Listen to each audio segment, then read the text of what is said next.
Welcome to the podcast, the show where we explore the journeys of inspiring individuals who have carved out their own unique paths in life. I'm your host, Sukanya, and today we're taking a walk with someone who embodies what it means to take charge of your career and follow your passions. Joining me is Mel Newton, the founder of MN Consulting, a true marketing maven with deep passion for property.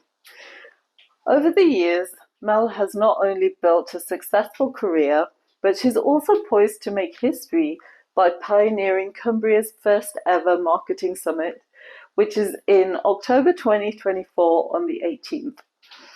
As we walk along the scenic Ulverston Canal, we'll dive into Mel's journey, how she got to where she is today, the challenges she's faced, the milestones she's achieved along the way, and we also touch on a few things in between that have shaped her unique perspective on life and business. So, grab your walking shoes and join us for a stroll as we explore the fascinating story of Mel Newton. Trust me, you won't want to miss a moment of our chat. So, let's get started. Hi, Mel. Hi. So I've never been on this walk before. It's really nice, actually. Yeah. I imagine it'll be quite busy. Yeah, well, based on the parking situation. Yeah. And I've actually never come down this road before. Really? So I was coming really slowly to see, I've never driven past GSK before. Yeah, it's massive. It is. It's not what it used to be. They've closed a lot of it down, yeah. But the Bay Horse is lovely. Yeah. Food's great in there. Yeah, I've never been there either. Oh my God, it's stunning. It is, isn't it? You can see right across the bay. It's so nice to do a walk that I've never done before. Yeah, somewhere different. Change of scenery. Leave the village. I know. Oh, do you get actual canal boats coming across here? No, so the canal itself, so apparently it's the shortest canal in the UK, I think. Really? But it's a dead end. It ends at Booths, just at the A590, so unfortunately we don't get any oh my God, it's beautiful. any boats or anything on it. It's a little hidden gem, isn't it? It is. It's really lovely, especially when the weather's like this. Wow. We'll have to get pictures on the way back. Amazing. So how's the projects going? Good. I've just been catching up on some phone calls actually before you arrived. I'm away from next Thursday. How are you? Till the 17th, so organising the plasterer, the joiner. Oh my goodness. Fire doors and... Is this for the Roxy? Yeah. Exciting. It is, and we're actually just coming to the end of the first phase now. Right. How many phases are there?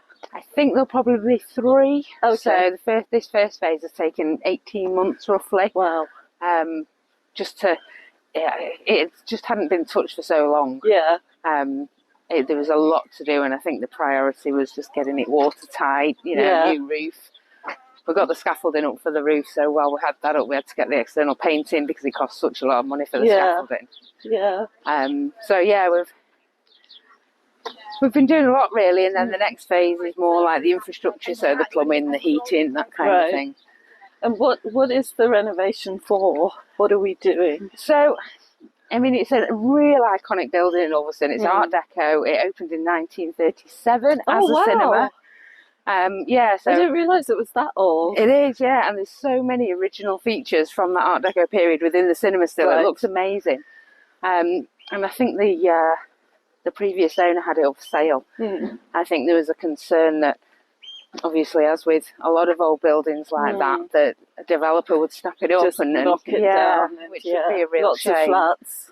So a bunch of Ulverston business owners came together, created the Roxy Collective, which is a community interest company. Yeah. With the aim of bringing it back to its former glory, but also supporting the tenants that are still in there. So the tenant who has the cinema, Mark who has the Laurel and Hardy Museum, which is a hugely popular museum. Yeah. He has people coming from all over the world, I think, to see wow. it. Yeah. That's amazing. Yeah. And so 3 phases, 18 months in already. How many years do we think? It's quite hard to predict, actually, because they're a community interest company. They rely on funding. Yeah. So they're not for profit. each kind of funding cycle, whether that comes from the government, various initiatives, will kind of determine how the project goes and the timeline. So we got the funding for the first phase. The second phase, I think the funding applications are going in. So it might possibly be the end of 24, start of 25 before they actually say what start. phase 2 is? Phase 2 is ventilation, heating, plumbing. The important bits. Yeah. And it's a shame because there's a huge amount of support in the Ulverston community. But apart from the painting, you're not going to see it kind of getting pretty until the last phase, because they've got to get these foundations right first. Absolutely. So, oh my goodness, this is stunning. It's beautiful, isn't it? I think I say this every time I do any walk. It's just nice to get out, and break up the day. I don't do it enough. I spend far too many hours sat behind behind the desk. So what? How did you get involved in the project? So I do project management. And we've done a number of property projects previously. That I've managed. And I was actually in the process of tendering for my latest project when the Roxy approached me to ask if I wanted to apply, because I think they'd sent it out to tender the project management role. So put a kind of application in. I had an interview with the board, and I was successful. So amazing. So I don't know all that much about you, because obviously we met through Pink Link.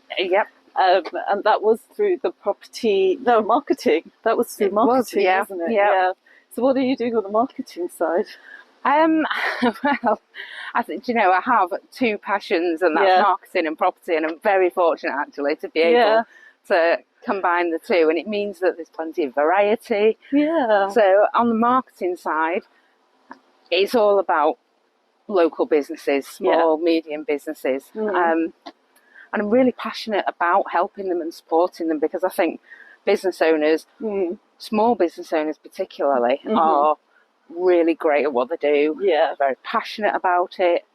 But there's a skills gap sometimes, or a knowledge gap in terms of being able to effectively market themselves. And often with quite a limited budget as well. So, I mean, I've been doing marketing for 26 years, I think. Stop it. You look 26. That's sunglasses are hiding the wrinkles. That's outrageous, Mel.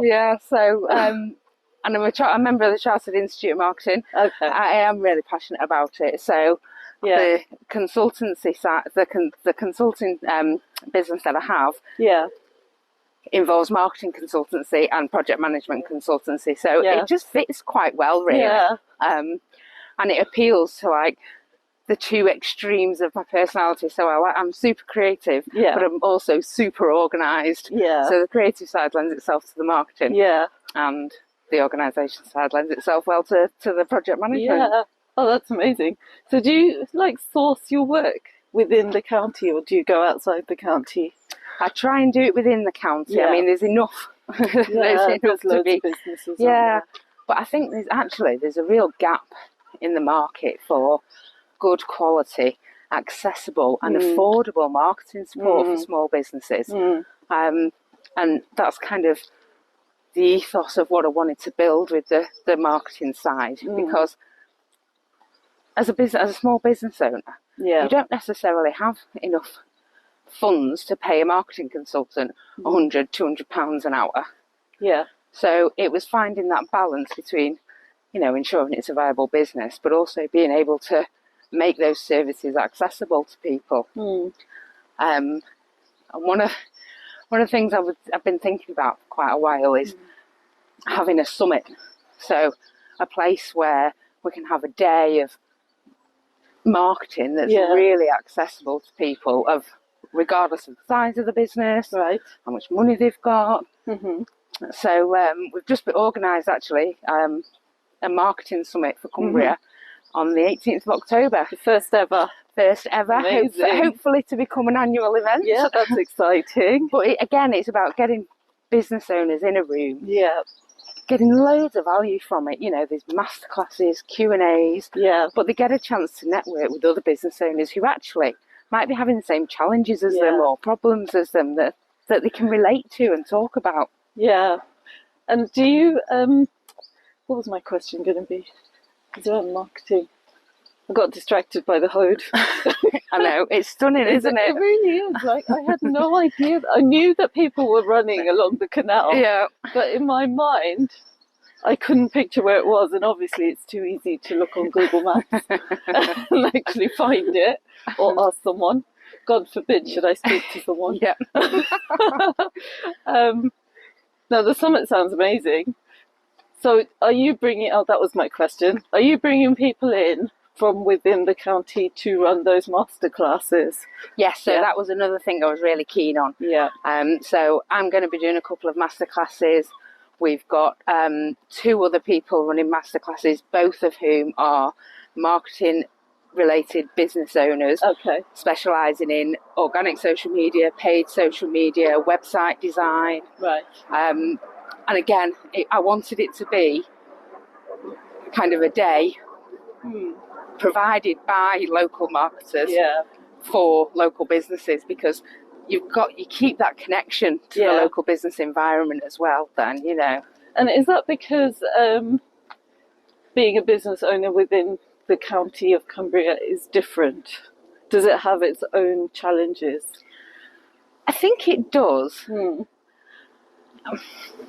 I think, obviously, the fact that we're so rural, I think it is hard. Whilst Cumbria is actually a very forward-thinking, innovative county, when you look at the kinds of things that are happening with manufacturing and that kind of thing, I think for things like marketing and getting access to good quality support is harder than in highly populated areas such as the cities. I mean, even Lancaster, you know, I think there's probably more available there, but it's still lacking. Yeah. So yeah, and I think it's understanding what's available to people, and your market as well is quite spread out. Yeah. So it's understanding how to reach those people in a cost-effective way. And also, I guess, building trust and understanding the nuances of the more rural areas and business owners. Yeah, I think so. And I think it's also, you know, it's a different mindset, I think, from when you're living in a rural area compared to when you're living in a city. Yeah. But there's absolutely specific challenges to working and owning a business in Cumbria. Even though it's an absolutely positive thing, it's an amazing place. There's some amazing opportunities. Yeah. It's just, there's always a challenge or two here and there. Yeah, and to be honest, I think there's challenges with running a business wherever you are in the country. You know. Yeah. Yeah, because I found when I moved to Cumbria as a consultant, one of the, as with any consultancy, you have to find a way to engage with people and find that way in.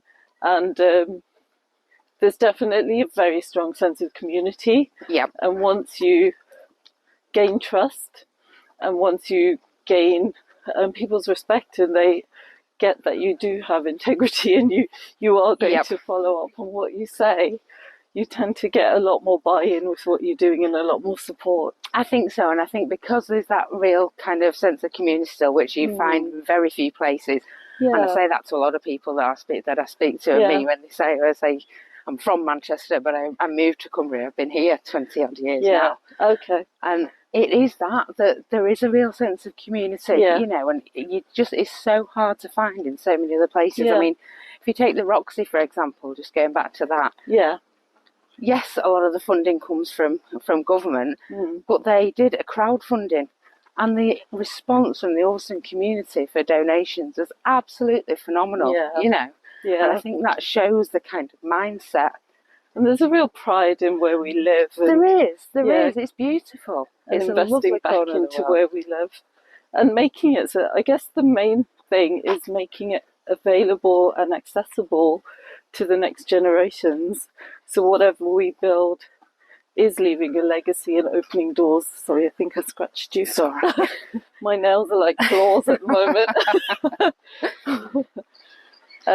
Yeah, so I think that's really important as well. And that's what, the last time we met, which was probably a couple of years ago when I was banging on about the podcast, was about, what your legacy was going to be. And actually, this Roxy project is a big part of your legacy. Yeah, I'd like to think so. And I think Cumbria has always struggled with generations kind of growing up, going away to uni, and then not coming back because the opportunities aren't necessarily here, or they weren't here.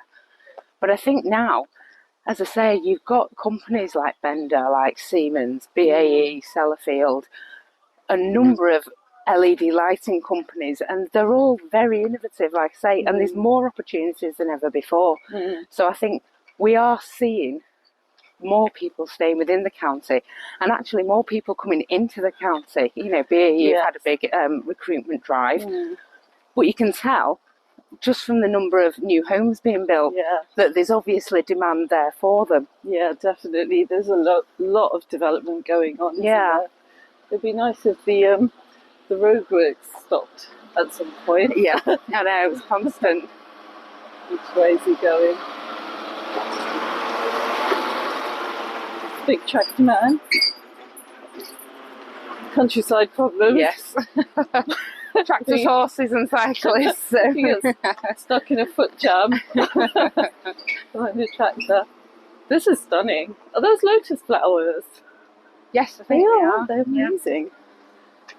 Oh my goodness, there's a little hut. Oh, I need to come. New. Is that new? Yeah, it is. I love that. Oh, that's not for one on the way back. It's 18 degrees today, Mel. Is it? Yeah. Wow. And I just was south last weekend, and it was like raining and grey. Oh, no, don't say. I'm in London Monday, Tuesday next week, so I hope it's not too bad. Yeah, usually if it's sunny up here, it's grey down there. So you'll know when you set off. Yeah, I just got back from Booths, actually. I just nipped with a couple of the grandkids to go and get a few bits, including ice lollies, because it's so hot. Yeah, I'm going to try and make my own ice lollies this summer, just to make them a bit more healthy. So do those lolly mold things. Oh yeah. I bought my husband an ice cream maker for part of his Christmas present a couple of years ago because he loves ice cream. Yeah, and I think the grandkids might have made to use it more than he actually does. You make ice cream. You make ice cream. At least it's being used as one of these kitchen devices that, excuse me, tends to sit at the back. Goes in a cupboard, it doesn't come back out, and then ends up on Seek and Sell at some point. So in terms of what's next then, I guess you're busy enough with what you have. Yeah. I mean, I know, although the next phase, in terms of the Roxy and project management, I'll only ever take on one project at a time because I want to make sure I can give it, all the attention it needs. And they are quite sizable projects. Yeah. And even though the next phase of work isn't actually due to start till the end of this year, there's still a lot of work to kind of put together in terms of creating the tenders for the work, getting the programme of work scheduled to make sure we're ready for when that work starts. So that's kind of going to be ongoing. And in terms of the marketing, obviously this summit is taking up quite a lot of my attention at the moment, and rightly so, because I want to make sure we produce a really great event for people that they get value from. And this is something you're doing independently, isn't it? It is, yeah. I am actually working with one of the speakers, who's supporting with some content creation, which is great. Yeah. So we've got that, but I think I do like my one-to-one work with clients in terms of the marketing. Okay. But I'm starting to develop some courses and trainings now as well online. Right. So in terms of the future and what happens next, I think that's probably going to be the direction I go in, because it enables me. I love sharing knowledge. I love teaching. I love giving masterclasses and then workshops and that kind of thing. So it fits quite well, really, with that. And it's quite a nice transition, isn't it? It kind of gives you a backup if you ever want to transition out of the doing. Yeah, it absolutely does. And brings you experiences. Yeah, and it goes back to that kind of ethos of making it accessible and affordable. Yes. People can't afford a consultant. No. They can access pretty much what I do on a one-to-one basis, online, in their own time, work through it. So it goes quite well. Yeah. And so how did you, when you started your career, sort of build up to this point? Was it deliberate? Did you stumble into it, or? To be honest, I had no idea what I wanted to do when I left school. When I left school. And I think actually there's a lot of pressure to put on kids to know what they want to do for the rest of their lives. You don't know who you are. Exactly, and it's entirely impractical. I mean, don't get me wrong. It makes no sense. Yeah, some kids are like absolutely sure what they want to do and they follow that. And if that's the case, that's great. They're the lucky ones, eh? They are, but I think there is a lot of kids, and my eldest son was one of them who he just wasn't sure what he wanted to do. And I said to him, just try different things, you'll find something. And that's kind of how I fell into marketing, I guess. So I was living in Manchester, and a marketing admin or marketing coordinator job came up at Pendleton College in Salford. And I had to give a presentation. I was only 18, I think, 19 at the time. That's very daunting. Yeah. There's kind of two parts to that, isn't there? There's the naive part of being 18, 19 and overconfident. Yeah, thinking, I could do this. And not really understanding how big it is. Yeah. And then there's the other side of it where you could have completely, bombed it. Yeah, I know. And I was like, right, I'm really kind of anally organised, and I've always kind of done really well or tried hard and done, tried to do my best in everything I do. Yeah. And I'd created this presentation for the interview, and I turned up on the day of the interview and had my little USB stick in hand, which was quite new back then. And I said, was it an USB stick or was it a CD-ROM? I can't remember. And the girl who was also... There you go. The girl who was interviewing after me, or after me I think it was, turned up and she sat down and she had what are they called? No, slides, actual slides for a thingy that you see in the museum. The plastic ones that they put on a big film thing. Oh my goodness, what are they called? What are they called? The projector thingies. Yeah. Individual plastic sheets printed up. That is like something you see in I nailed this because I'm already ahead, aren't you? Yeah. I thought, yes, this is going to be great, and it was brilliant, and I got the job. Yeah, well done. And it was a great introduction into marketing because I was kind of a floater and I just helped and supported everybody. Yeah. So I got involved in organising events, I got involved in advertising. Obviously there was no social media then, there was no marketing by email as such. Because I remember, I think we were using Pegasus Mail at work then. Oh, Mel! This is like a step back into the past, isn't it? I've not thought about that for years and years. But, so it was a really great introduction, and I'd left school at 16 because I didn't know what I wanted to do, and I got this job. I thought, actually, I think I'm going to really enjoy this because, again, it appealed to my creative side. Yeah. There were so many different things you could do. No 2 days were the same. Oh, that's nice. So I applied for Manchester Met Uni for the marketing management degree. Oh, okay. And I did that while I was working. Did they sponsor you then? Yeah, they didn't, but they allowed me to work part-time while I did the degree. Well, that's a huge commitment on your part. Yeah, it was. I was a young mum. I was a single mum at the time. And it was really tough. But again, like I say, I've always been very driven, very determined. It speaks a lot to your character to push forward, keep pushing forward. Yeah, and it was some really tough times. There was. But I think in my third year, I was struggling with the workload of uni, with being on my own and managing childcare and everything else. So I moved up here, in with my mum and dad. Oh, okay. And I've never left. Oh, so I finished. So I finished uni. You did leave your parents' house, did you? Eventually. So I finished uni. Yeah. Got a job up here in marketing. And then I did put myself through my CIM, which was like a master's equivalent. Oh, okay. In strategic marketing. And the rest is history, I guess. Whoa. So, all right. Yeah, you.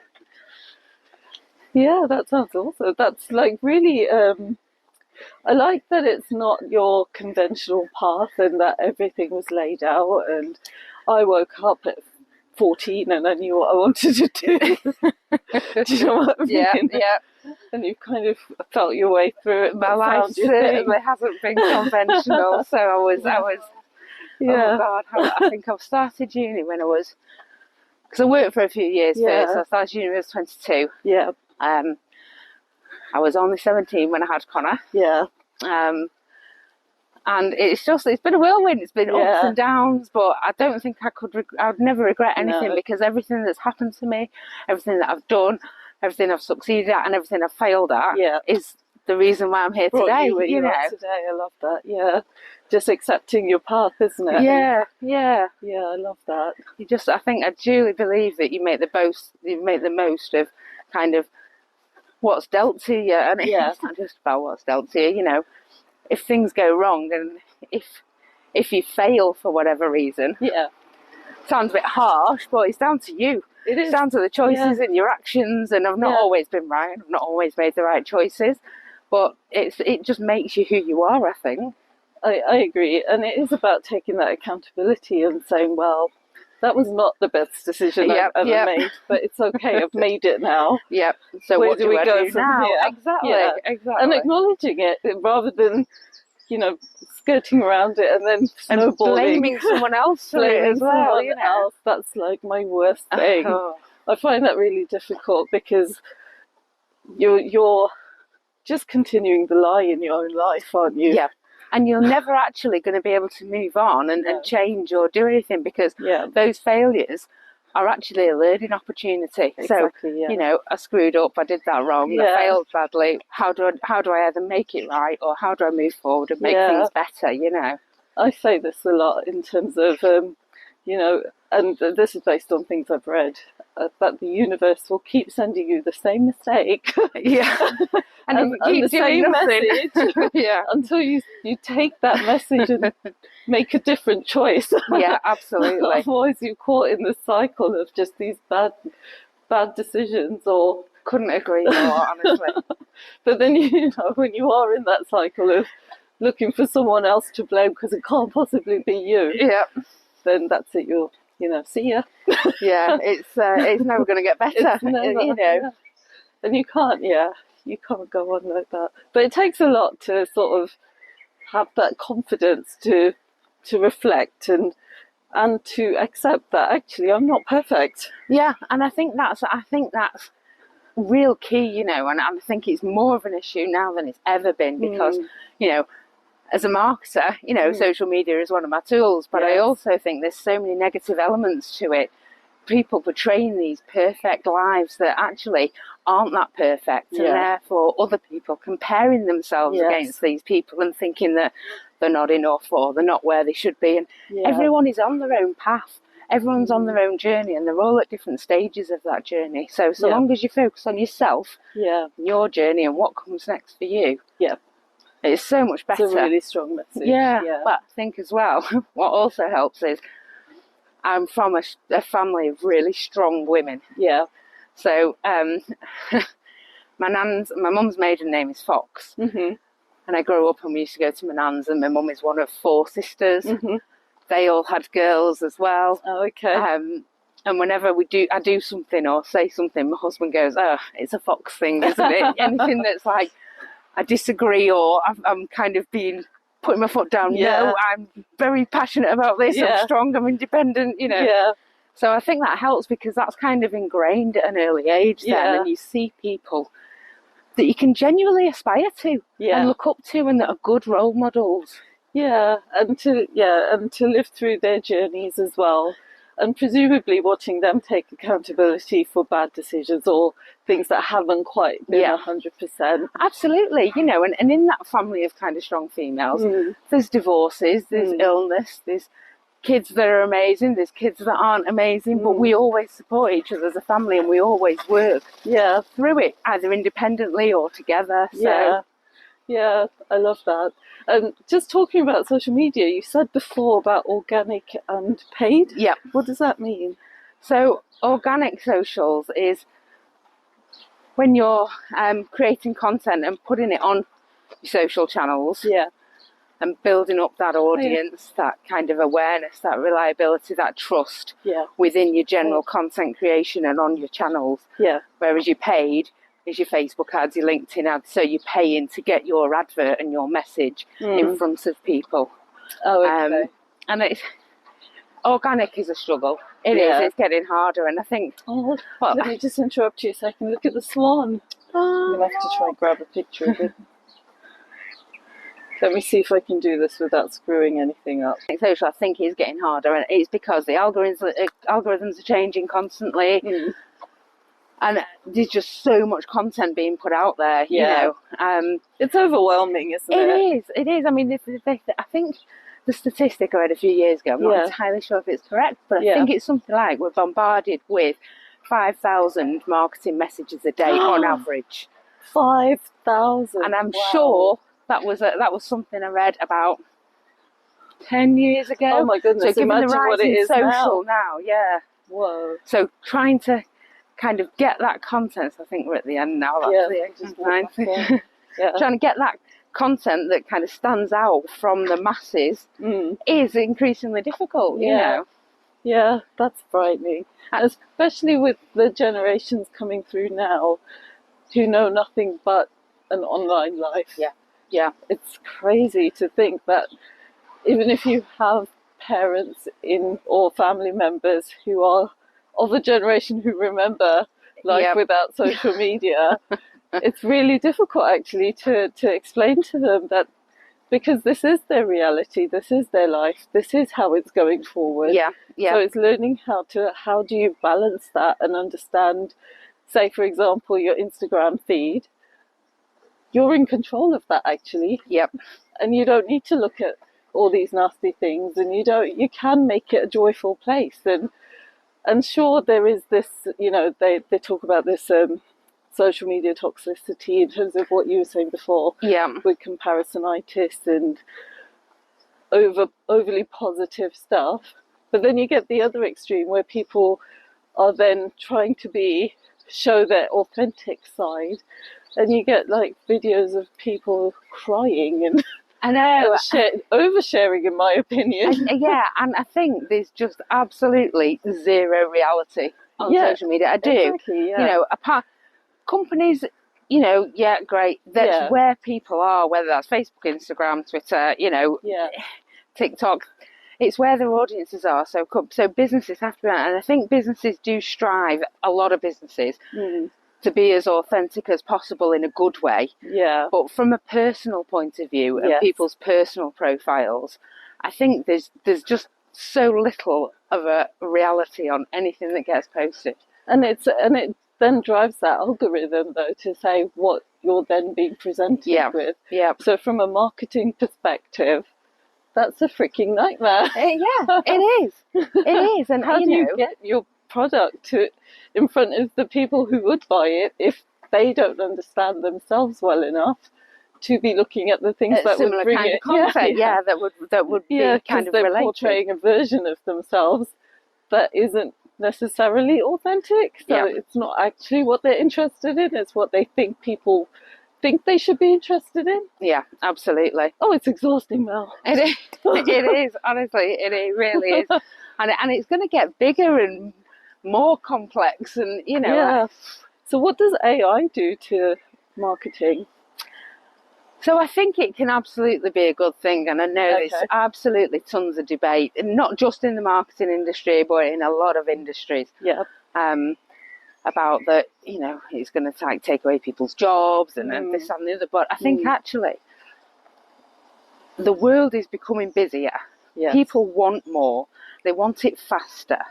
Is it busier or is it just accelerated? Well, I imagine that's the case, you know. I think with AI, there's a real opportunity to improve efficiency, improve productivity. So from a marketing point of view, I think there's a number of AI tools. And from a content creation point of view, it's not somebody doing it for you. You know, so for example, if I went onto ChatGPT and I wanted to create a blog, for a client, for example, Yeah. I would spend maybe half an hour, Yeah. 45 minutes crafting a prompt. You couldn't just say, write a blog about walking down Ulverston Canal. You need the skills to tell AI what you want. So you've got to tell them who the company is, who the target audience is, what the tone of voice is, what the brand values are, and what the company stands for. So it's not a thing that just anyone can do. You still need those marketing skills. Let's just say, I think it's obvious in marketing and on social media from businesses who have just typed in a sentence and used what's been spat out. Okay, that's so you've got to get that prompt right. You've got to ask it questions so it learns. Yeah. And then when it spits that content out, you've then got to spend more time reviewing it, tweaking it, changing it, making sure it's correct. So I think for a standard blog, for example, I might previously have spent 3 hours writing a blog, whereas I can use the time to create the right prompt, and then afterwards I can use the time to tweak it. So I've probably at least half that time, if not more. I would imagine 20% of that blog would have been in the prompt.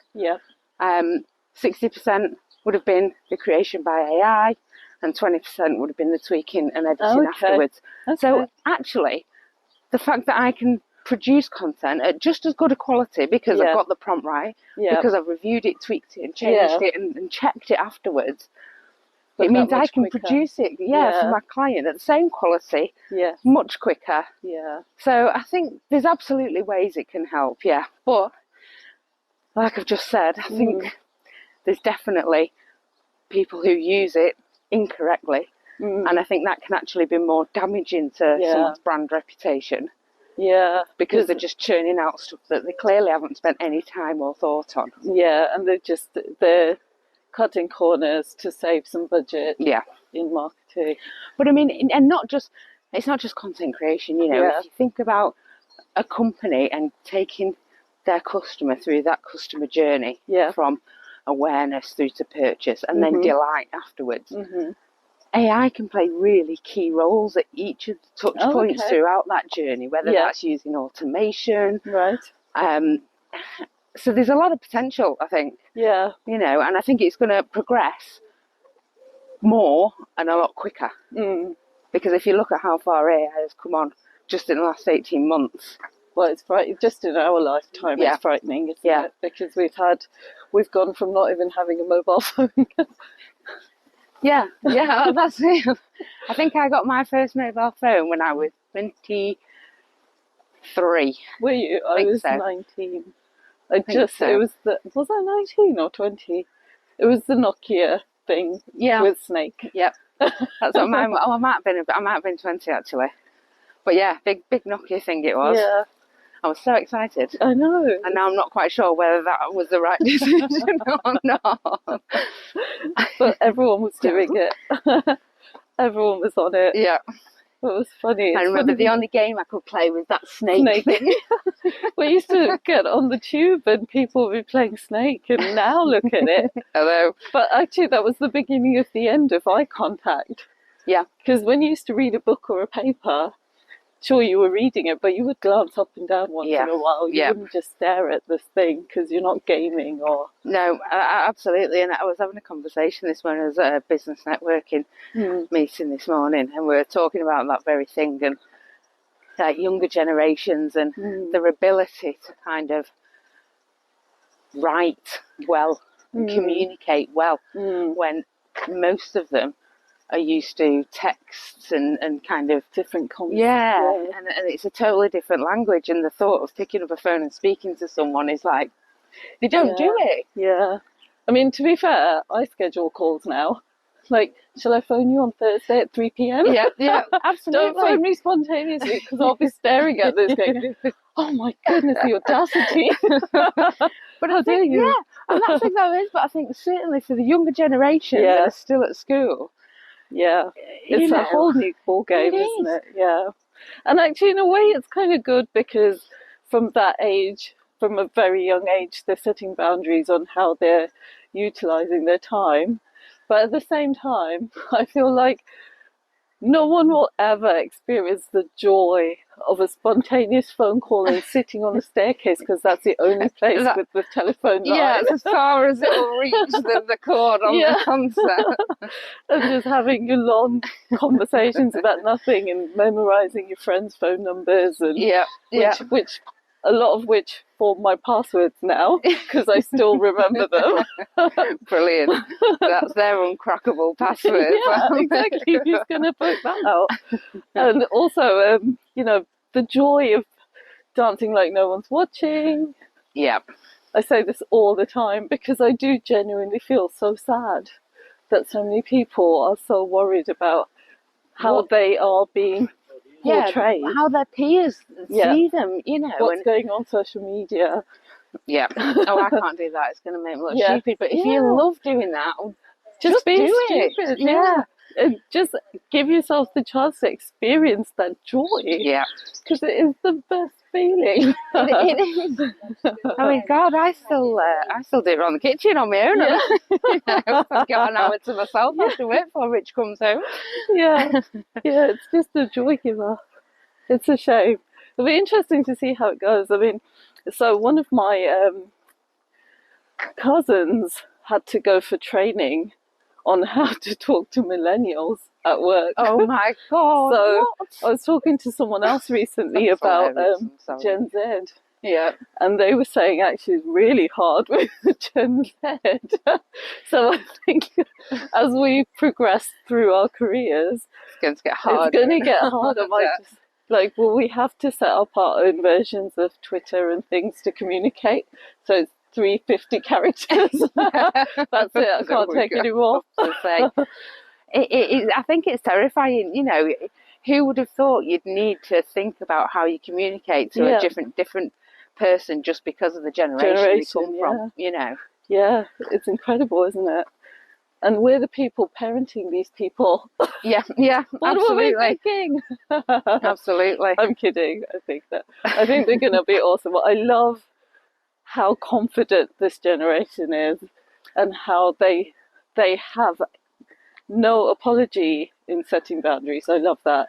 And they know what they want, even if they don't know what they want, if you know what I mean. Yeah, I think, you know, I feel like I've kind of bashed the younger generations to death for the last 20 minutes, but actually, you know, I don't think you have. I think we're bashing ourselves to say we haven't got the skills. Yeah, we're falling behind. But and I think, you know, like you say, they're confident, they're creative. They've got probably a level of tech knowledge because of that kind of continuous interaction with the socials. It's just normal for them. So whereas older generations would have to probably think and learn and spend some time trying to understand it. Secretly YouTubing how to. That, you know, it'll come very natural to a lot of the younger generation, won't it? I agree. Yeah. Oh, it'll be interesting. I think AI is such an interesting space because I agree with you. I think it can add value across the board, but it needs to be used mindfully. Yeah, it's not the magic tool. It's not perfect. No, if you think of it as a massive database, it's only as good as what's in it. Of course. And you've still got to check the output of that, haven't you? You know. Yeah, and to do that, you need to understand marketing. Yeah. You need to have those skills. So it's not a case that it's going to replace these jobs overnight, certainly. No, not at all. And I think even, you know, regardless of the industry AI is used in, even if it's, not in marketing, you've still got to have a skill and be skilled within that industry to be able to use it effectively. Yeah. And I think that's where it shows that actually it's not going to take people's jobs. Yeah. Because it needs people skilled in that profession to get the best from AI and the tools that are available. And just on that point, it'd be interesting to see actually, just from watching companies and their output and understanding who's using AI without an expert supporting them versus who is using a marketing specialist for support, to see who is successful and if they are able to keep going, or if they will see a change in their stats. Yeah, absolutely. And, you know, one of the things that I look at and I kind of have a bit of an eagle eye for things, I always review stuff and check things. And when I was an employee, people used to ask me to check things and read things because we really kind of check spelling or grammar and that kind of thing. But one way you can always tell when a piece of content has been generated by AI and hasn't been checked is because it Americanizes the language. So it puts Z's in the place of S's. And I think that's quite a clear indication then that actually you've just churned it out and not checked it or anything, And that's interesting that we're in 2024 and UK-based companies, we still have software that is set to American English. It is. It's crackers. They put a man on the moon. Surely they can create, default UK English. Yeah, because you can kind of forgive it from 1994 or whatever it was. Yeah, absolutely. But for now, that's such a great place to have an ice cream shop. Isn't it? I'm so coming back. Brand new. I've not, mind you, I must say, I don't think I've been here since last summer, so it must be new this year. Oh, it's just magical. I love seeing buttercups across the fields. I know. They're so lovely. In the early spring, just go along the A590, there's a couple of fields that with under the trees that are just coated in bluebells as well. Wow. Yeah, bluebell season's special, isn't it? It is. It doesn't last very long though. No, it is lovely. I just love seeing this canal with these lotus leaves. So are you good at giving yourself downtime? No, I'm terrible at it. Yeah, a struggle. It's a bit of a bone of contention between my husband and I. Hey. Hi. I start. I get up in the morning and I get up about an hour before everyone else. So I can have a nice quiet hour to myself. Yeah. But I'm generally at the laptop by about 7. Yeah. And I have to force myself to kind of take a break and walk away from it at lunchtime, and that quite often doesn't happen either. Right. And then I'm working. Yeah, and then my husband will come in from work and I will still be at it, and he'll be like, right, you're going to turn the laptop on? Yeah, I'll do that soon. And it'll get to like 7, 8 o'clock, and he'll be like, right, that's it, I'm going to unplug the power. It's like, I've got a battery on my laptop. That's not going to work. But, we were talking about boundaries before, and I'm terrible at setting them. Absolutely terrible at setting them. So, I know that, I don't know where, I'm going to say something really kind of feminist now, but as females, we always put our own self-care at the bottom of the pile. Yeah. Yeah, it's always it's the house, the husband, the kids, the grandkids, work, and we always come last. Yeah. And I think, I take pride in what I do, and I like to work hard. I'm one of these people that's not happy unless I'm going 100 miles an hour, And you enjoy what you're doing. I do, so it does make it easier. So if I do a 13-hour day, actually, I could have written a blog, I could have created some social posts, I could have written a strategy for somebody, so there's loads of things going on. I could have been up on the roof of the Roxy, so it doesn't feel like I've done a 13-hour day. Yeah. But I am very aware that I need to kind of make sure I have that time for me. And actually, very good time in this conversation, because on the 9th of June, I'm going to Wales in the camper van on my own for a week. Whoa! I'm very excited. No laptop? Well, I'll take my laptop. Well, my plan is blanket. I'm going to work from 9 till 11 in the morning. Okay. Yeah. And then have the rest of the day. But there's going to be me, my walking boots, wine and books. Oh, that's I'm very excited. Yeah, that sounds great. And I have not done anything like that for years and years and years. Just take yourself off. Yeah, just time for myself. Yeah. How does the not having downtime manifest in you? How do you know that you've reached that point where you've taken it too far? Because I don't sleep very well. Right. Because my brain is just constantly going because I'm not giving myself that downtime. Yeah. And I feel myself starting to procrastinate over things. Yeah. So I might take 15 minutes for lunch, and then I'll jump on the socials, I'll fall into a scroll hole, and I'm like, I need to do that next. Or I'll just do the dishwasher, I need to do that. I'll just put a load of washing in, and I know then that my brain is at capacity almost, Yeah. But I think the biggest one is definitely struggling sleeping. Yeah. And that has a real impact on you physically and mentally, That's the worst one, I think. I find that the hardest to contend with. I recently changed my pillow, which doesn't help with doing too much. Yeah. But it does help with comfort and being able to give yourself a higher chance of success. Yeah, absolutely. You've got to take every win where you do. Yeah. But so that's it. That's really interesting that and is that something you've come to know about yourself over time? Yeah, absolutely. And when I get to that stage, unfortunately, I don't always get the chance to take off for a week. Yes. And it's not beyond the realms of possibility. I do have that flexibility because a lot of what I do can be done online. Yeah. But obviously we've got things that happen with the house, with the kids and everything else. And that kind of thing, again, about your self-care coming last. Yeah. It's just, you naturally fall into that rhythm of looking after everybody else. Yeah. But I think, actually, if I do get to this stage, I quite often just say, right, I'm just going to go out for a day on my own.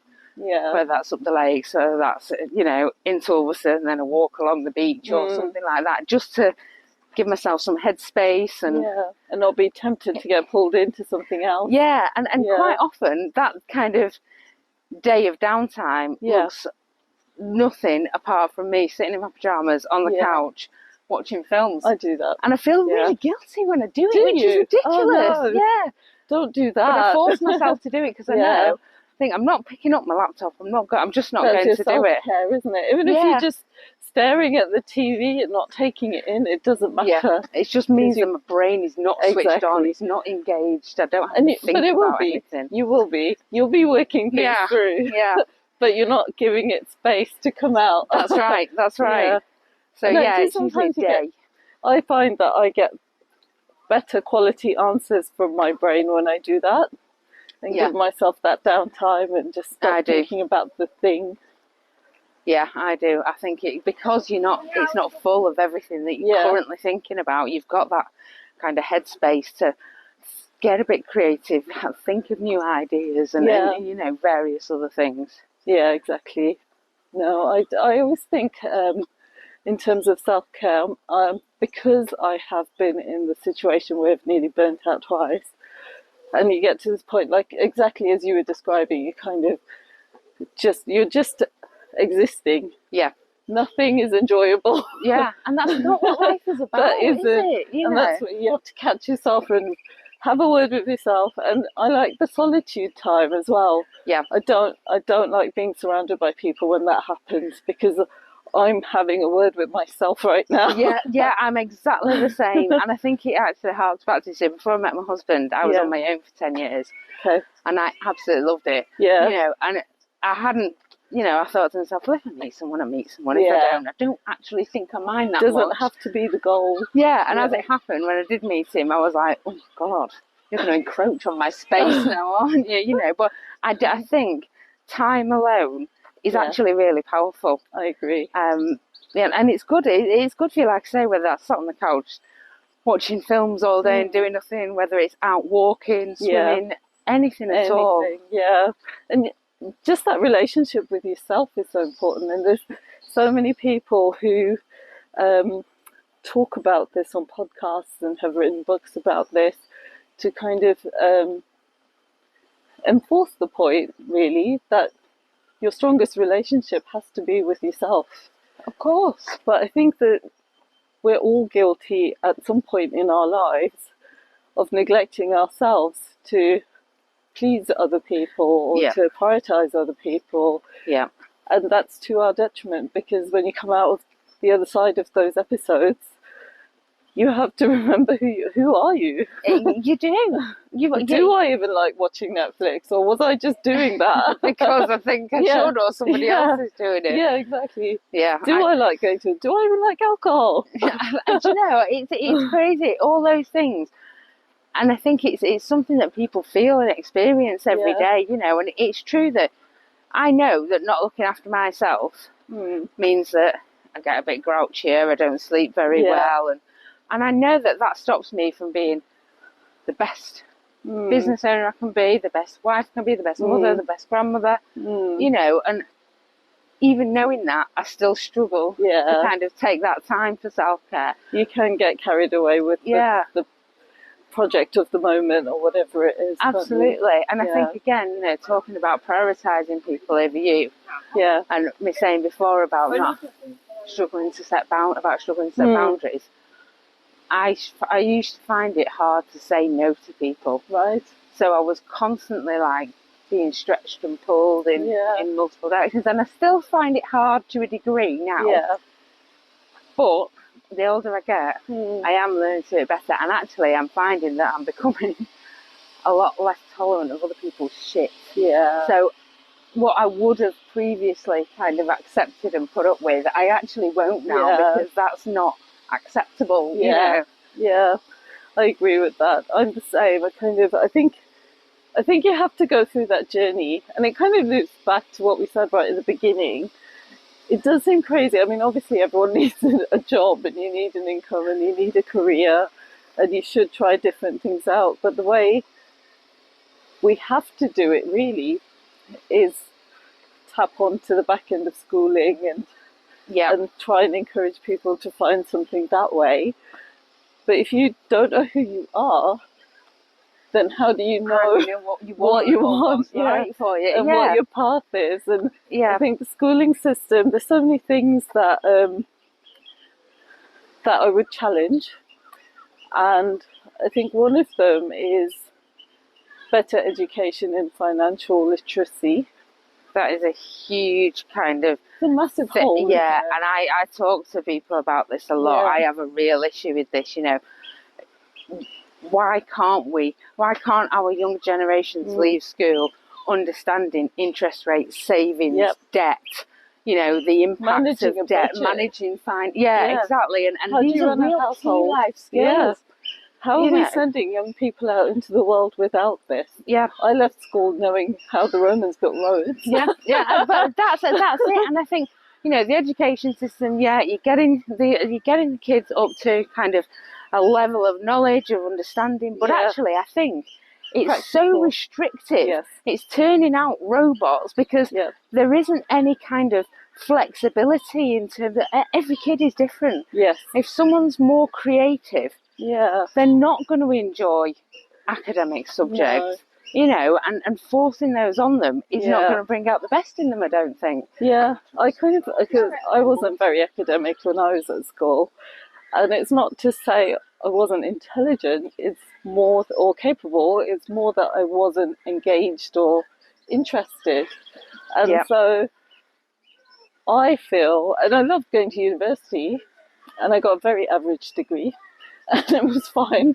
But I had a more than average life experience, and I had the best time. But and this is it, isn't it? You know, I have to say I resonate with that completely because I was pretty terrible at school. Yeah. I didn't go when I should have, and this and the other. And when I left my primary school, my teacher, Mr. Smith, in primary school, I remember to this day, told my mum that I'd been mental one day, which I personally find hilarious.